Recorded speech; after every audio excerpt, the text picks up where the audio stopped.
Hey friends, welcome back to another weekly wellness update. I am going to kind of continue my series of addressing some comments and questions that I have been getting on some of my recent videos. I've been sharing more over the last month or so about my transition from a ketovore lifestyle to a diet that has more carbs. I still base my diet on the same types of things that I did when I was keto, primarily protein and animal foods and meat.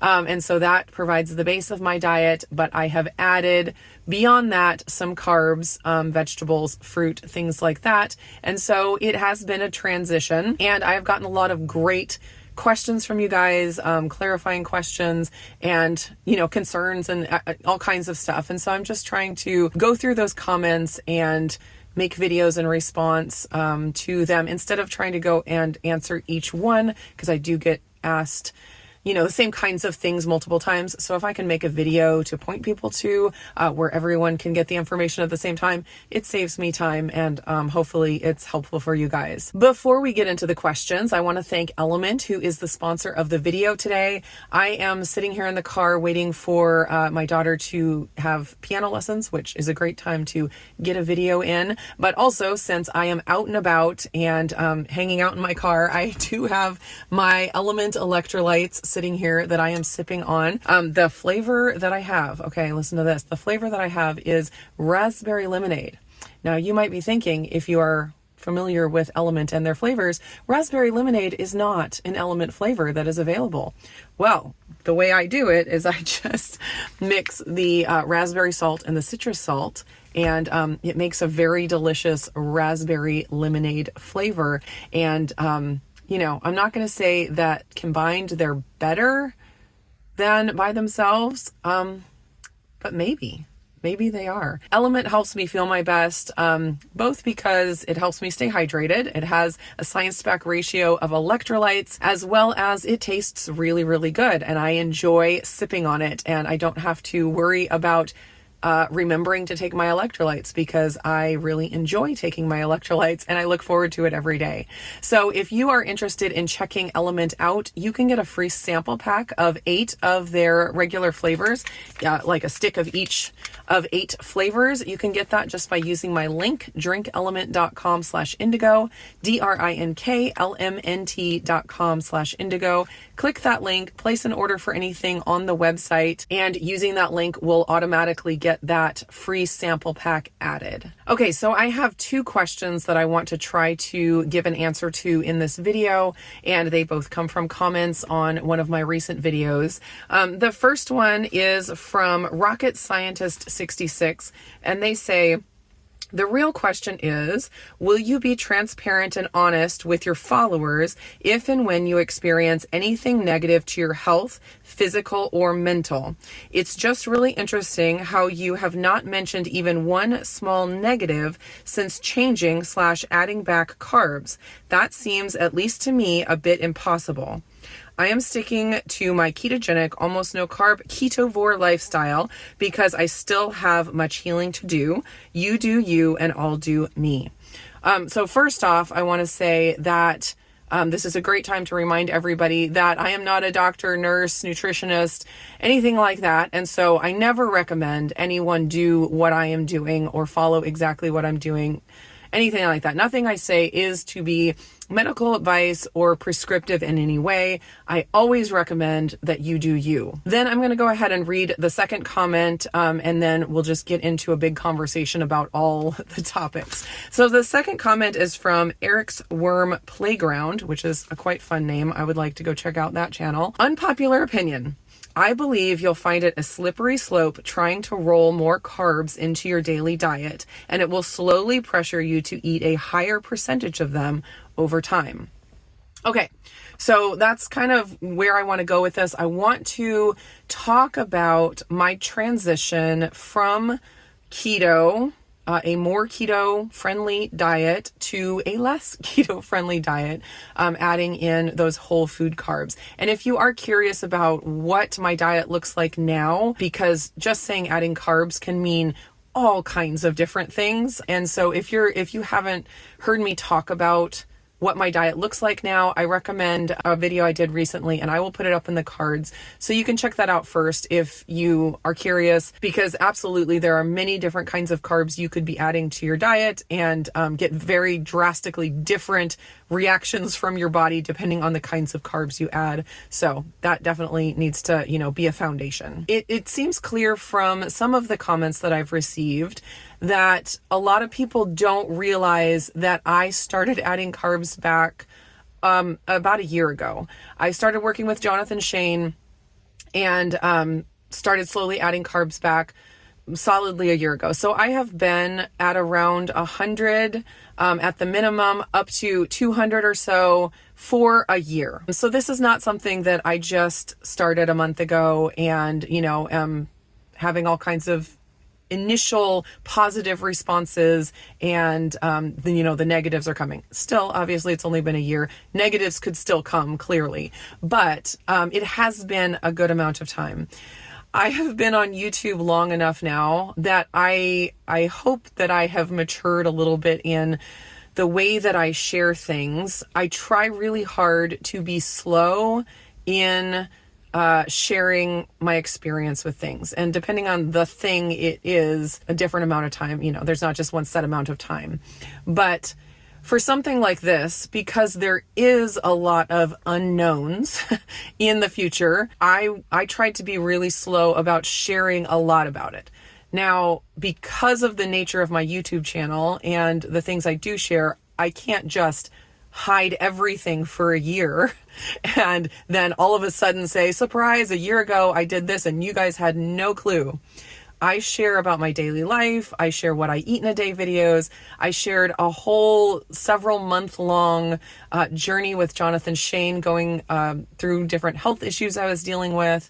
And that was all in real time. And so, of course, some things were shared, but it's only been in the last month or so that I have done more targeted videos. You'll notice that I started doing weekly wellness updates again. I took a lot of time off of that because I didn't want to share a lot when I had more of a limited perspective because of, only having added carbs for a certain amount of time, because I knew that there would be a transition period. You don't just go from keto to adding carbs and everything magically perfect, the next day. Like, that's just not how it works. I mean, we all know who have gone keto, it takes your body time to adjust to keto.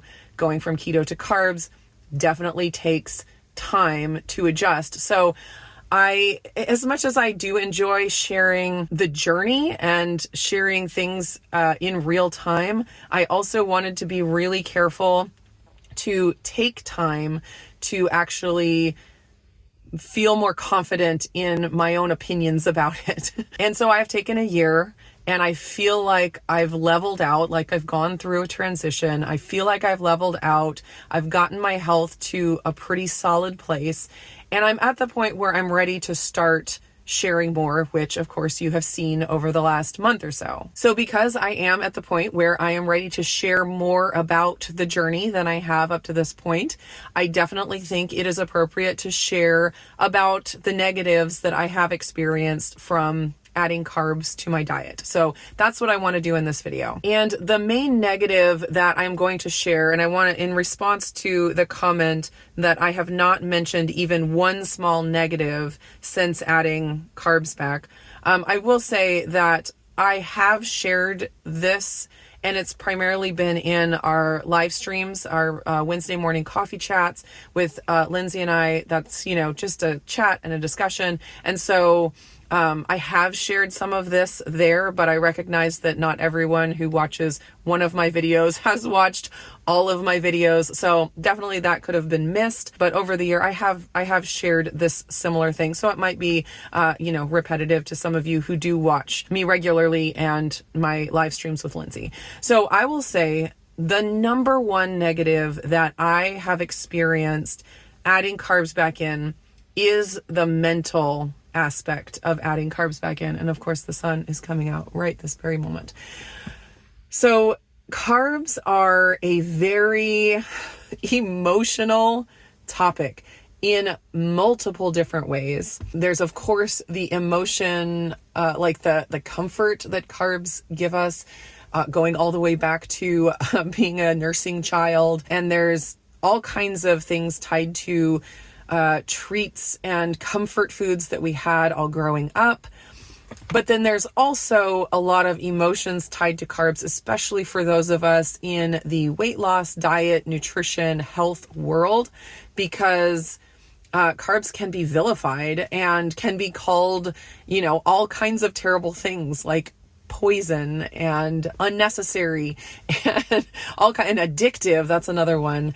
And so for me, having come from the keto community and having all of those voices in my head, that is where I struggled the most. And it definitely took my experience having a lower level of health on keto to get over that initial, the initial thoughts of carbs are poison and more carbs equals more poison, that kind of thing. It was because of my experience that I was able to get past that voice and actually add the carbs back in. But the voice doesn't just go away. As I'm adding carbs back in and as I am adding new foods back in, there was constantly like, should I be doing this? Is this right? Am I just trading feeling good now for, dementia later? And a lot of that came from just the rhetoric of the low carb keto community and, all of that in my head that I have listened to for years and years and years. And, I just have been steeped in that for so long that I just had to kind of work through those thoughts in my head. But then also when you are, I'll just speak for my own experience, when I have restricted certain types of food and I eat some for whatever reason, there's this response like I need to eat a lot of it.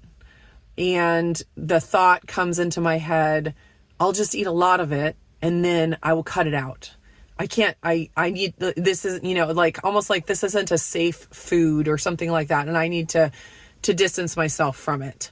But before I do that, I'll go ahead and finish, and I would end up eating a lot more of it than I would even want to, because it was like, I'm going to finish it and then I'll never have it again. And there's something in me, and I've experienced this all throughout my dieting history. It's not just confined to this circumstance. And it's something that I've heard a lot of people, talk about. It's like I'm never going to eat it again. So I might as well just eat all of it and then cut it out completely. So I definitely had those thoughts. I will not say that I had those actions, because I have been very committed to adding carbs and to adding variety to my diet. And so there wasn't really the option of like, oh, I'm just going to go back to carnivore. Oh, I'm just going to go back to keto. I didn't really have that, but there were certain specific foods where I would eat them and I would kind of get that, I'd have that, it's kind of like a neural pathway, I think, and that probably physical as well, as my body was adjusting to carbs. But it would be like, I can't have this in the house. And once it's gone, I'm not going to buy it anymore. And I'd have that response to certain things. I had that response to white rice when I started adding that to my diet. I had that response to einkorn flour when I started, playing with the bread. I'd have that thought like, okay, once this is gone, I'm not going to buy it again because this feels unsafe. That's the best way to to describe it.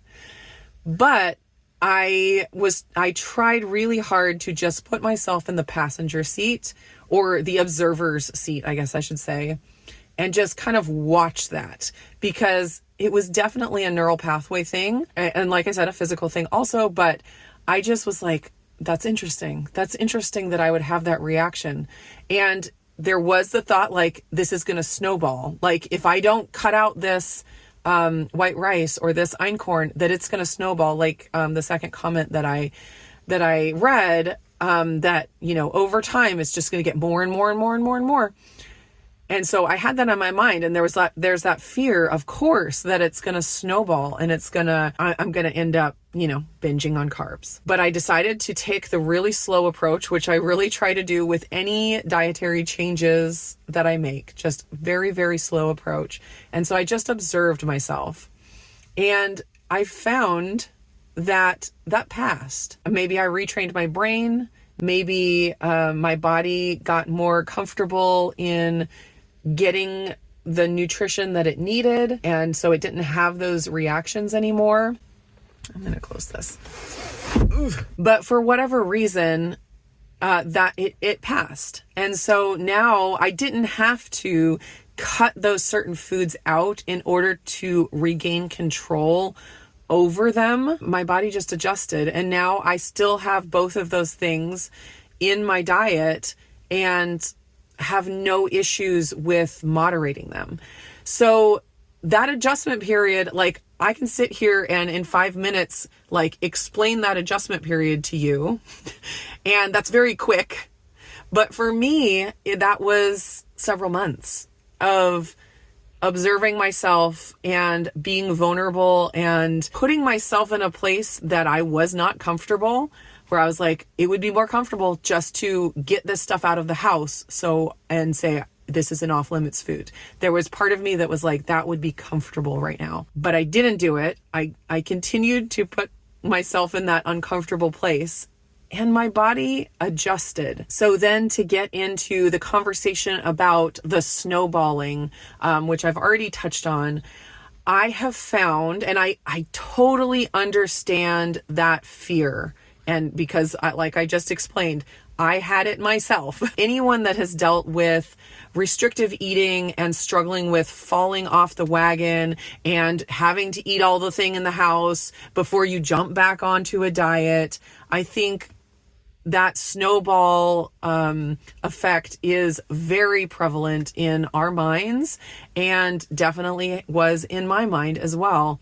And what I will say is, it's been a year, and I haven't found that to have happened yet. I have found that as I've adjusted, which I feel like I'm adjusted to the higher amount of carbs now, and since I have adjusted, I don't find myself eating more and more and more of things. In fact, I find my appetite to be even lower.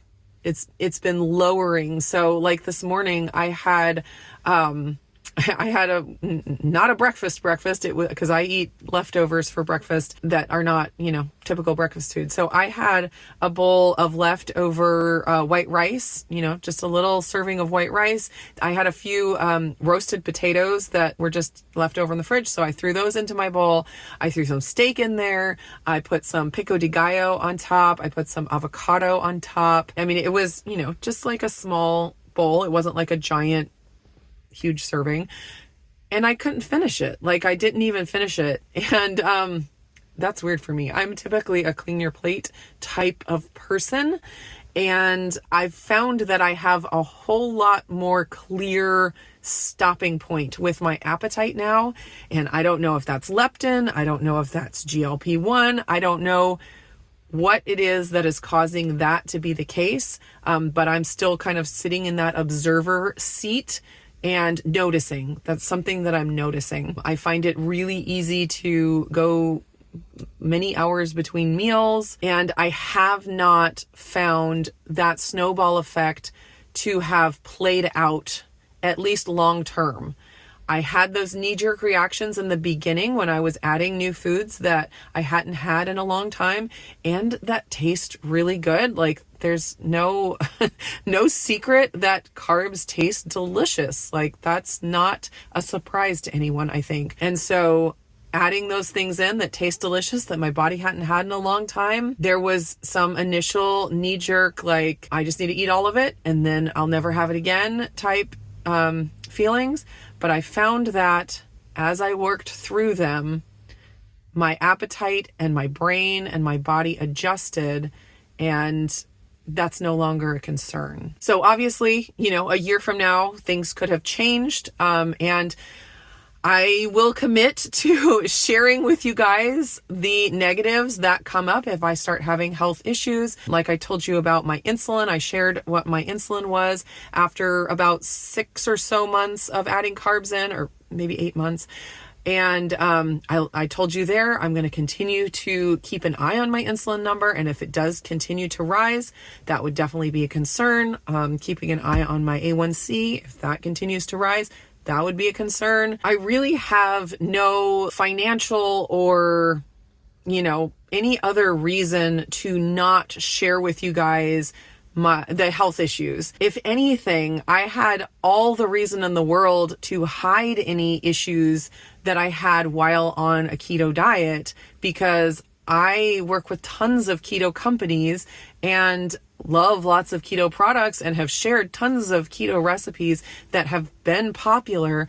And it would have been, I'm not going to say it would have been easy to not share my health issues, because I couldn't have done that. It would have been hard for me to do that. But if you're just looking at it from a financial perspective, it would have been probably more financially beneficial to me to ignore all of those health issues and continue to create carnivore recipes. That's what the algorithm really, really loves right now. Carnivore recipes, videos talking about all of the health benefits from carnivore and keto. Those, do really well on the algorithm. Of course, you don't have to believe me. And like I said in another video on a similar topic, if you want to think bad things about me, it's easy to do that. And you can totally do that. That's the free world we live in. But all I can say is I do commit to being open about my health issues, and hopefully all the videos from the last few years where I have shared all kinds of health issues from gut to iron deficiency and all of these different things, that would be enough to give you a little bit of confidence in my integrity and my willingness to share when I'm having issues. But you absolutely don't have to believe me, and that is totally fine. So I think I'm going to leave this video here. It is already very, very long. Hopefully it answered your questions. You can leave more questions down below, and I'm sure I will continue this conversation about where I'm at now and answering your questions about it and about the transition and all of that. Thanks so much for watching, and I'll see you again in the next video.